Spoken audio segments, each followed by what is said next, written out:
On est avec Carole Morel et Navi. Bonjour. Alors c'est dimanche matin. Oui, tout à fait. C'est la pire interview, je sais. le pire créneau en tout cas. Ouais. Dimanche matin, habituellement, c'est déjà pas évident. Déjà difficile. Là, dimanche matin à Angoulême, c'est compliqué. Quoi. On est là pour parler de votre BD Oui. qui est sorti il y a quelques 4 jours, c'est ça?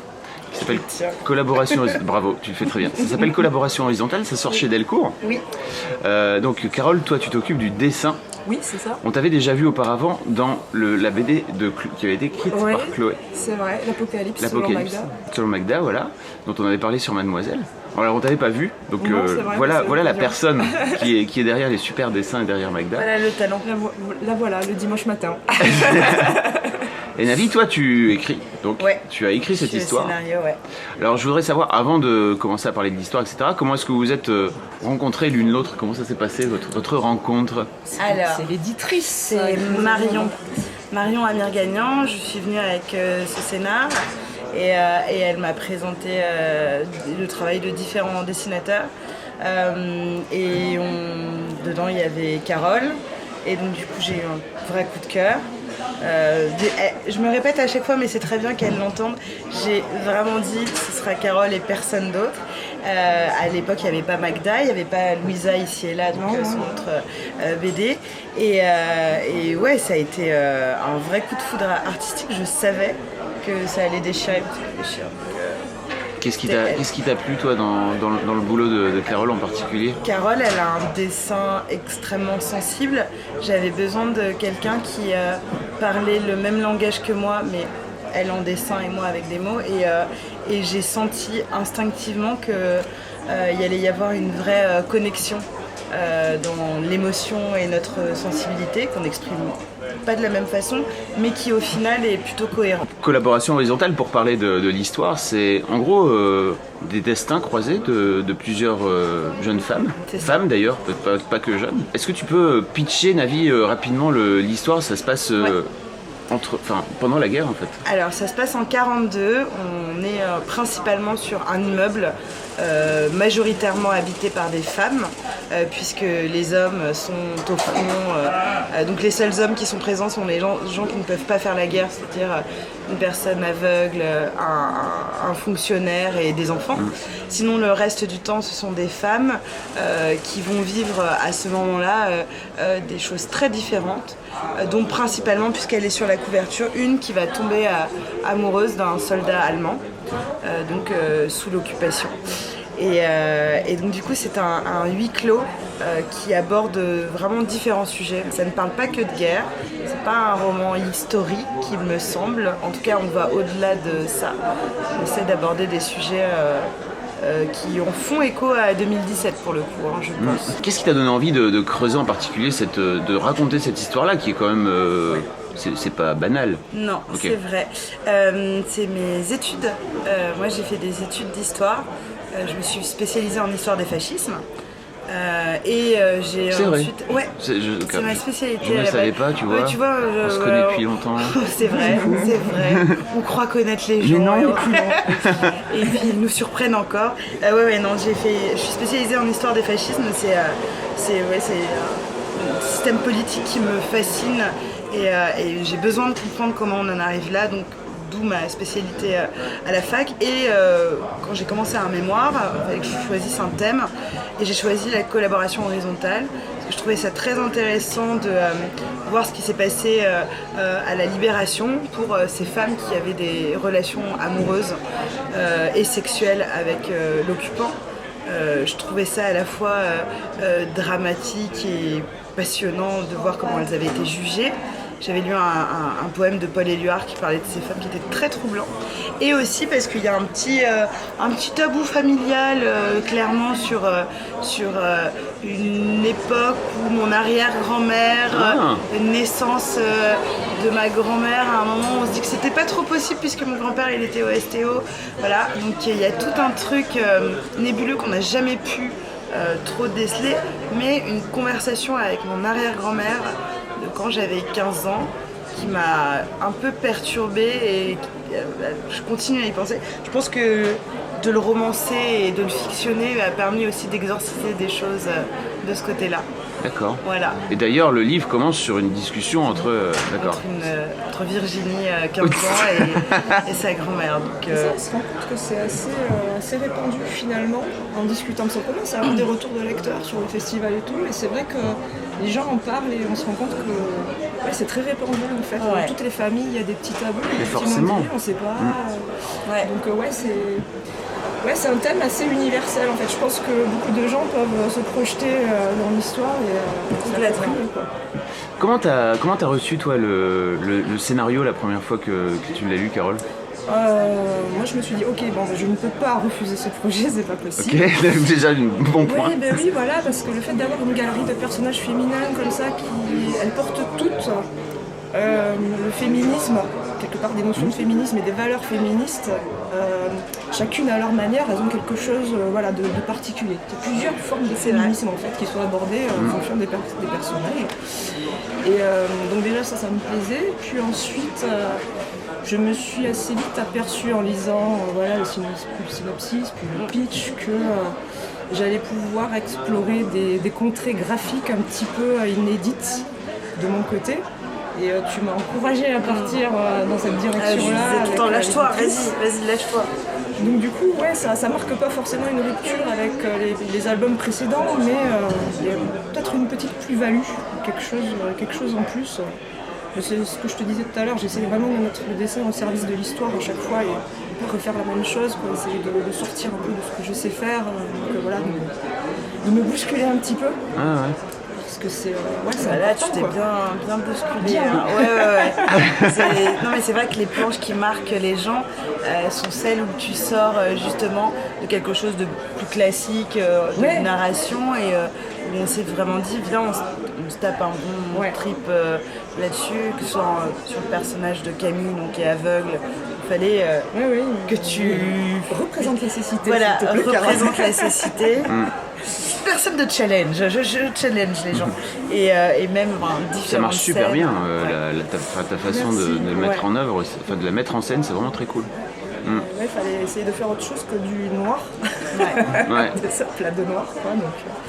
Parce que j'ai été chiante en disant c'est choral, il y aura un aveugle et je veux qu'on soit dans ses yeux comme on est dans les yeux de tout le monde. Donc il était ok, c'est très bien.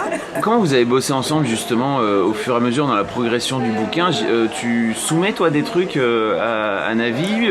Comment ça se... Justement, moi j'ai l'habitude de faire d'abord tout le storyboard en fait de l'album en entier pour voir si ça fonctionne au niveau de la narration, s'il n'y a pas de soucis, de cohérence, des choses comme ça. Et puis sinon c'est vrai que pour les pages qui étaient un peu plus compliquées, un peu plus illustrées, un peu plus symboliques, comme le coup de foudre, le coup de foudre, ou les pages avec Camille justement sur la cécité.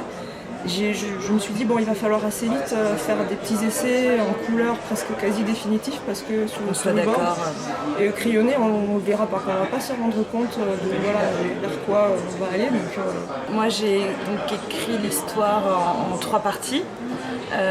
J'ai envoyé ma première partie à Carole, elle a commencé à storyboarder pendant que j'écrivais la deuxième.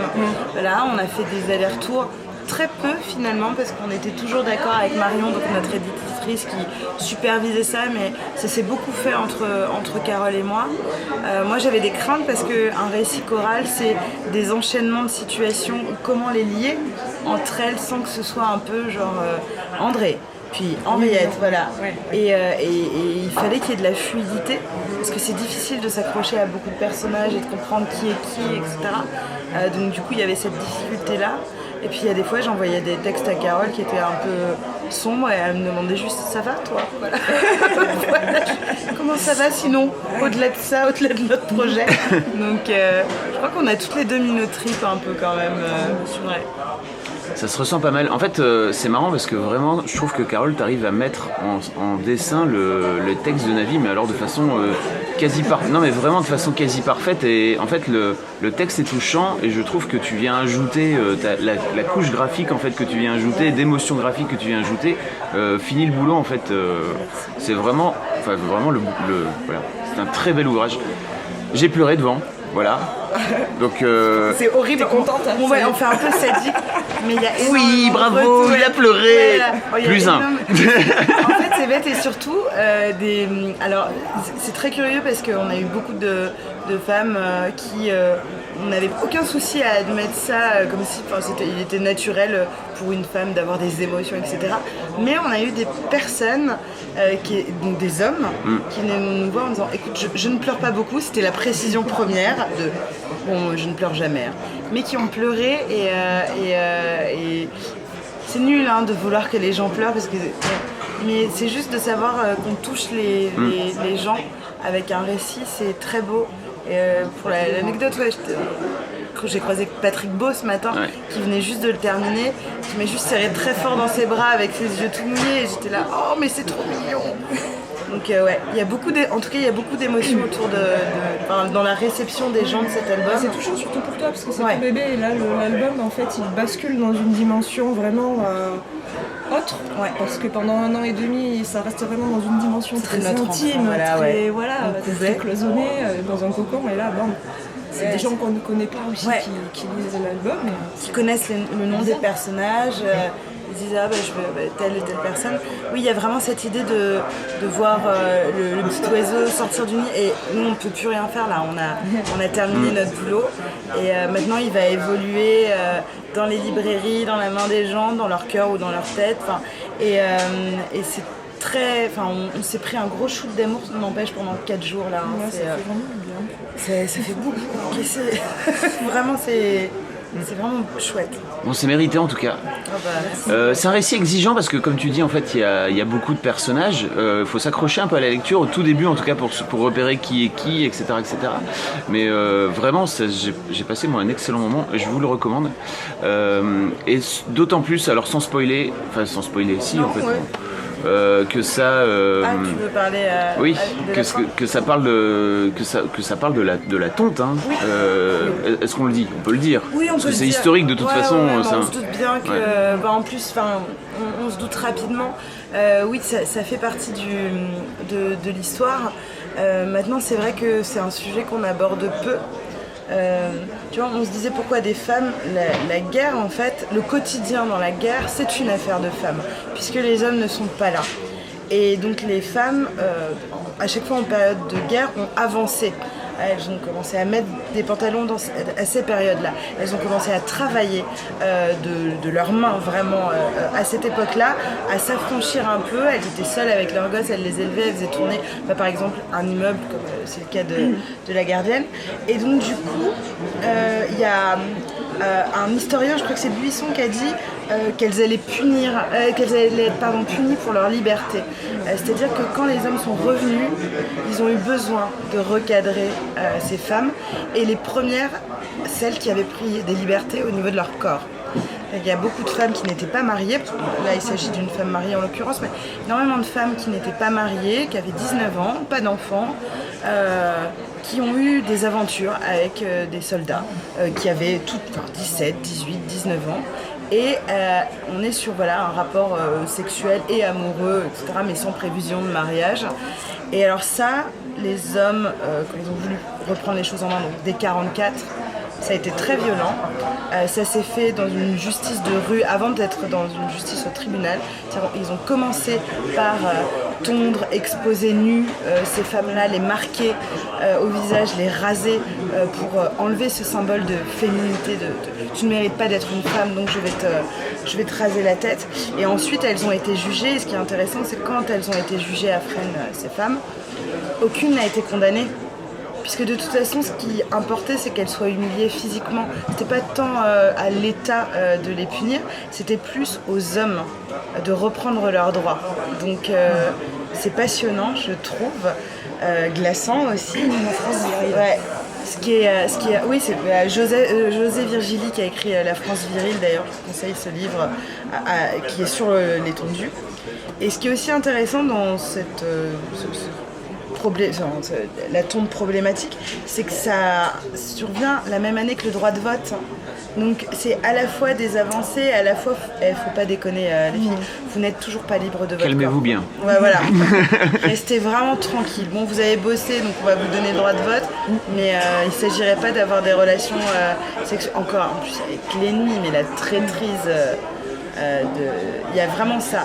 Les hommes qui ont couché avec des Allemandes. Tranquille. Les hommes ont des besoins, tu sais, hein, ils ne les contrôlent pas. Donc voilà, il fallait en faire une BD. On terminera là-dessus. Merci beaucoup. Merci à toi. Et puis bravo encore une fois parce Merci, que c'est vraiment une très très belle BD. Merci. À bientôt.